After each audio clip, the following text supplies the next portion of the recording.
This is a rule that will help you in every aspect of your aquarium. What would Mother Nature do? What would Mother Nature do? How would it go with Mother Nature? Everybody asks me, how long do you run your lights? I run my lights for 6 hours to start, and I suggest you do the same. I've been 4 degrees from the equator in Peru.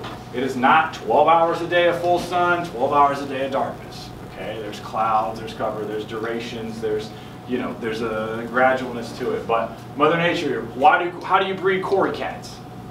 One of you all in here breed cory cats. How do you breed fish, rainbow fish, whatever? You slam with the water change, right? Like, yeah, rain. Yeah, like the same thing. It's Mother Nature do. What would Mother Nature do? So, I'm going to keep referencing that. Light. How much light do you need? As much as you can. How deep your tank. There's something called the inverse squared law, which is not on here, but I'm going to hit you with it anyway. Your light in my 220-gallon aquarium, think of it like building blocks. You have a 30-inch deep tank. For every block, for every inch you move down, you exponentially lose light. So you might have a street light on Lafayette Parkway, and you're right up underneath it, it's the brightest thing ever, but by the time you get down to the street, it just barely covers your car. So when you have that deep tank, it's going to be incredibly hard to light. And I don't like load it up, as much light as you need now. What are you trying to grow? I don't like anybody growing like throw out a crazy plant you're growing. Anybody growing anything wild in here? Like I got this Helpheri, or I'm doing anybody got carpet plants? Okay, so then you don't need as much light. You got something. What's up? What you got? I'm trying to do dwarf hair grass. Yeah. All right. I got like a whole hour talk on dwarf hair grass. Actually, I think I have a slide on that actually.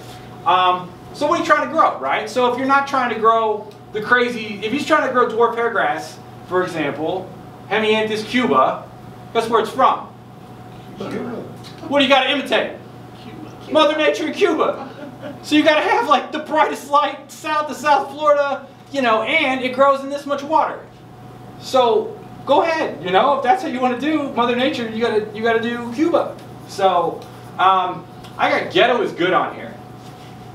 You can grow anything under the sun, pun intended, with fixtures like this. You can get any old crappy old fluorescent bulbs.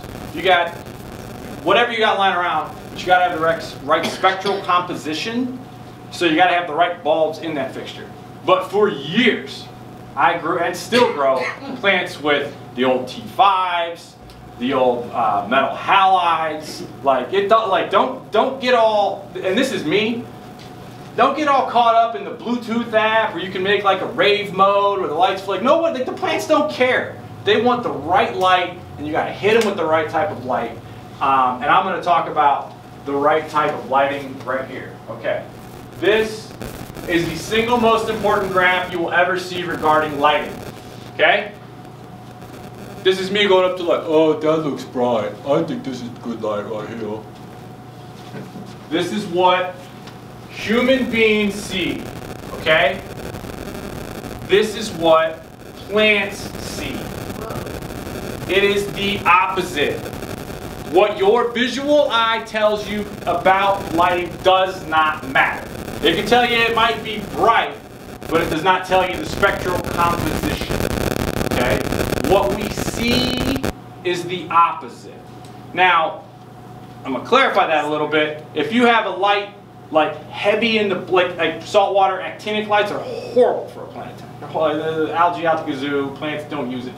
But you want like a red, pink, glowing bulb. Like that's what you want.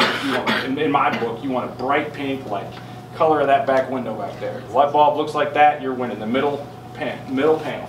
That's what you want. What will Mother Nature do? She gives you the full spectrum. You're out in the sun. You got that feeling like that, like heat on your skin's getting burnt kind of deal. That's what you want. And what's that? That's the ultraviolet and that's the infrared. And guess what? Plants go crazy when you give them ultraviolet and infrared because they get everything. They take it all. They get the full punch of the spectral composition.